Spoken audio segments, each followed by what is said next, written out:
नमस्कार, हिंदी आचार्य चैनल पर आपका स्वागत है बच्चों। बच्चों, आज हम सूफी कवि उस्मान की कृति के बारे में जानेंगे। उस्मान जी ने चित्रावली लिखी है, जो कि उस वक्त भी बहुत ही मकबूल हो गई थी, बहुत ही मशहूर हो गई थी और आज भी उसके कुछ पद हैं जिनको हम डिस्कस करेंगे। तो पहले उस्मान जी के बारे में जान लेते हैं कि जो उस्मान जी ने ये जो चित्रावली लिखी है, इसे 1613 में उन्होंने लिखा था और उस्मान स्वयं गाजीपुर, जो कि उत्तर प्रदेश में है, वहाँ के रहने वाले थे और वो एक सूफी कवि थे। और इन्होंने अपनी जो कृति है चित्रावली, इसमें गाजीपुर का भी सुंदर वर्णन किया है। और इनकी भाषा की अगर हम बात करेंगे तो उस्मान ने चित्रावली लिखी है अवधी भाषा में। ठीक है बच्चों, अब हम शुरू करेंगे कि इसमें उन्होंने चित्रावली की सुंदरता के बारे में जो बोला है, उनके उसके चित्रों के बारे में, वो पेंटिंग बनाती थी, ऐसा उनके पदों में हमें पता चलता है। तो अब हम पहला पद उनका शुरू करते हैं, जिसमें वो चित्रावली की सुंदर गर्दन के बारे में बखान कर रहे हैं। अब सुनो बरनऊ ग्रीव सुहाई, विधि कर चाक भवाई चढ़ाई। उस्मान कहते हैं कि अब सुनो, मैं वर्णन करता हूँ चित्रावली की सुंदर ग्रीव का, यानी कि उसकी गर्दन का, सुंदर गर्दन का मैं बखान करता हूँ। विधि यानी कि परमात्मा, दुनिया को बनाने वाला, उन्होंने तो अपने चाक, अपने चक्की, जो होता है ना चक्का परमात्मा का, जैसे कि कुम्हार का जो चक्का होता है जिसके ऊपर वो घड़े बनाता है, ऐसे ही माना जाता है कि जो परमात्मा है वह चक्के के ऊपर दुनिया के लोगों को बनाता है, मनुष्यों को, जानवरों को, सबको बनाता है, कि स्वयं अपनी ही चाक पर घुमाकर परमात्मा ने गर्दन को बनाया है। किसकी? चित्रावली की गर्दन के बारे में बता रहे हैं। अंगुरिन बीच रही जो रेखा, सोई चीन रेखा जो देखा। अब जो परमात्मा की, जब वो, जैसे होता है ना कि कुम्हार जब चक्के के ऊपर घड़ा या किसी भी बर्तन को बनाता है, तब उसकी जो उंगलियों की जो रेखाएं होती हैं, वो डिजाइन भी उसके ऊपर हल्का हल्का सा आ जाता है। तो उसी तरह से ये कहते हैं उस्मान की चित्रावली की जो गर्दन है, उसके ऊपर ही परमात्मा की जो उंगलियों की जो रेखाएं हैं, वो उसके ऊपर भी उभरी हुई रेखाओं की तरह दिखाई देती हैं। फिर केली समय कौतर की रीसा, तत्बिन चलो लाए मुई सीसा। अब उस्मान कहते हैं कि कबूतर जो हैं वो मुकाबला करना चाहते हैं, स्पर्धा करना चाहते हैं, रीस करना चाहते हैं, यानी कि मुकाबला करना चाहते हैं चित्रावली की सुंदर गर्दन का, लेकिन वह नहीं कर पाता। इसीलिए उसका जो सिर है वह अपना जो सीस है वह नीचे झुका लेता है, क्योंकि कबूतर भी उसकी सुंदर गर्दन का, कबूतर की जो सुंदरता है वह भी चित्रावली की जो गर्दन की सुंदरता है उसका मुकाबला नहीं कर पाती। आगे उस्मान कहते हैं कि नावत मोर गीव सर जोवा, तभी सीस पाई परिरोवा। अब नाचता हुआ मोर जो है वह भी चित्रावली की गर्दन की बराबरी करने की कोशिश करता है, लेकिन वह उसकी सुंदरता का मुकाबला कर नहीं पाता, इसीलिए सीस पाई परिरोवा, इसीलिए वह अपना सिर झुकाकर फिर रोने लगता है। फिर आगे उस्मान कहते हैं कि संख न समभा सांझ संकारा, ताते जह तह करे पुकारा। तो अब जो चित्रावली की सुंदर जो गर्दन है, वह भी सुंदरता की समानता नहीं कर पाता, शंख भी नहीं मुकाबला कर पाता, इसीलिए शाम के समय पर, जो सांझ के समय पर आवाज करता है, जहां तहां करे पुकारा, यानी कि शंख भी इधर उधर आवाज करता है शाम के समय पर कि भाई मैं भी चित्रावली की गर्दन का मुकाबला नहीं कर पाया। तभी चरण जान अप्सरा, भूषण लाग न बांधे चरा। अब अप्सरा जो होती है वह भी गर्दन का मुकाबला नहीं कर पाती, उसकी अप्सरा की जो सुंदरता है वह भी चित्रावली की गर्दन की सुंदरता का मुकाबला नहीं कर पाती। वो चाहे भूषण, यानी कि वो चाहे जितने भी आभूषण गहने वगैरह पहन लें, फिर भी वो उसका मुकाबला नहीं कर पाती, इसलिए उन्होंने आभूषण पहनना ही छोड़ दिया है। अब वही कंठ जिन दीठी, अमृत चाहे न पूरी मीठी। अब वो कहते हैं कि यह जो, जिसने यह कंठ देख लिया, यह गर्दन को देख लिया, चित्रावली का जो गर्दन को जिसने भी देख लिया, उस व्यक्ति को फिर अमृत की कोई इच्छा नहीं रहती, ना ही कोई मिठाई की इच्छा रहती है। तो कहने का अर्थ मोटा मोटा यहाँ पर यह है कि यहाँ पर तो सबसे सुंदर अगर गर्दन है, उस्मान यह कहना चाहते कि सबसे ज्यादा सुंदर जो गर्दन है वह केवल और केवल चित्रावली की है और उसका कोई भी मुकाबला नहीं कर सकता है। अब चित्रावली में एक पूरा अध्याय है कि किस तरह से चित्रावली की जो चित्रशाला है उसका वर्णन किया गया है, उसके बारे में अब हम पढ़ने वाले हैं कि ओ पुनी जहां मांझ फुलवारी, तह चित्रावली की चित सारी। कि जो फुलवाड़ी है, फुलवाड़ी के बीचों बीच एक चित्रावली की जो चित्रशाला है, और चंदन मेद कपूर मिलावा, इन तिन्ह मिल के कीन्ह गिलावा। तो उसने चंदन और चर्बी और कपूर मिलाया, इन तीनों को मिलाने पर एक गारा सा बन गया। और हीरा ईंट लगाई ऊंचाई, देखत बने बरनी नहीं जाई।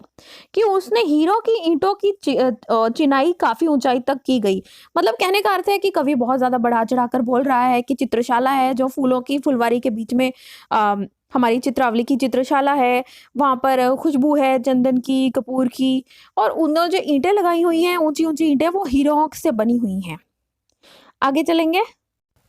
चुनी चूर के इन्हों खोहा, मोती चूर गज जग मोहा। अब यहाँ पर चुने हुए मोतियों का चूर्ण किया और फिर उससे एक गुफा बनाई गई और मोतियों के चूर्ण से ही छत बनाने का सामान तैयार किया गया, जिसको देखते ही जग मोहा, यानी कि पूरा जगत मोहित हो जाता है इतनी सुंदरता को देखकर।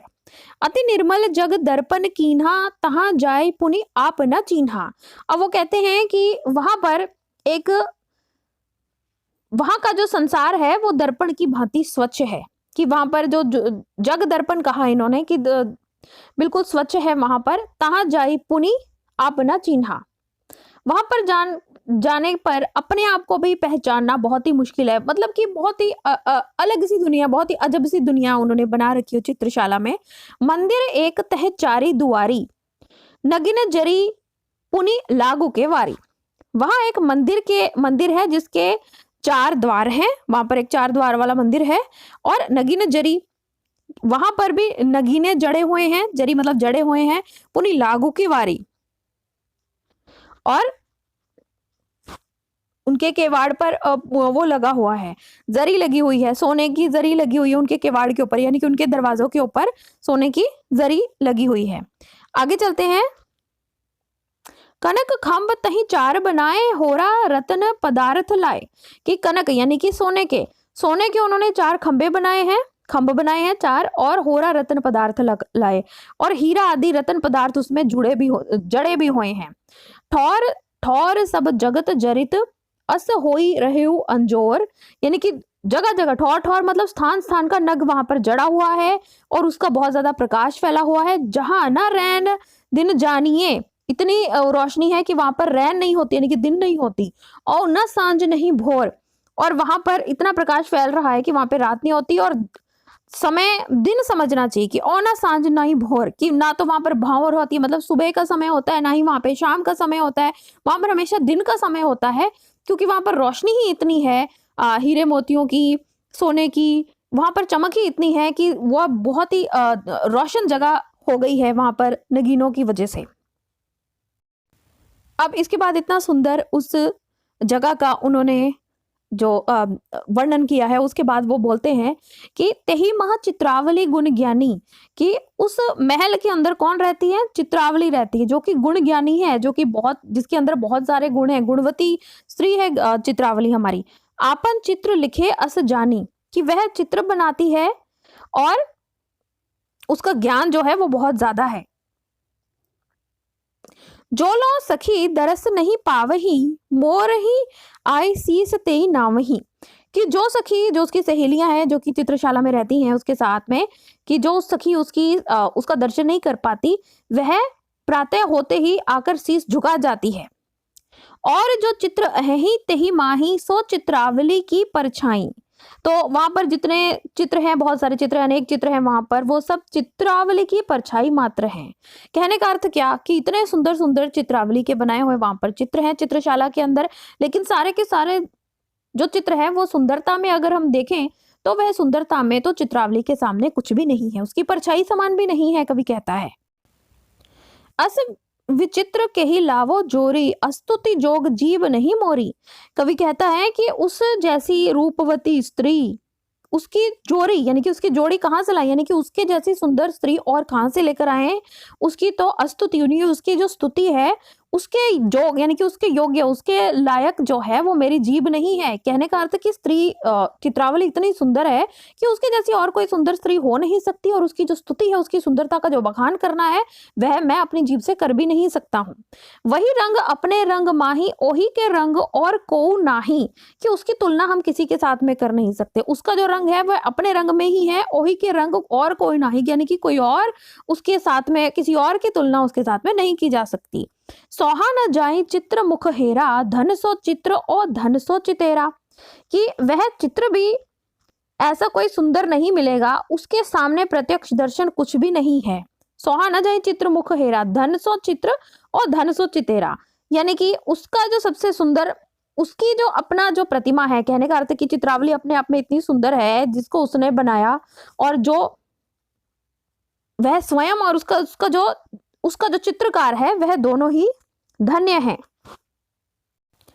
मानुष कहाँ सो देखे पावे, देवता जाहि जोहारे आवे, यानी कि मनुष्य की क्या बिसात कि उसे देख पाए, चित्रावली को देख पाए। देवता भी वहां आते हैं और उसको जोहारे, अब उसको नमस्कार करके चले जाते हैं।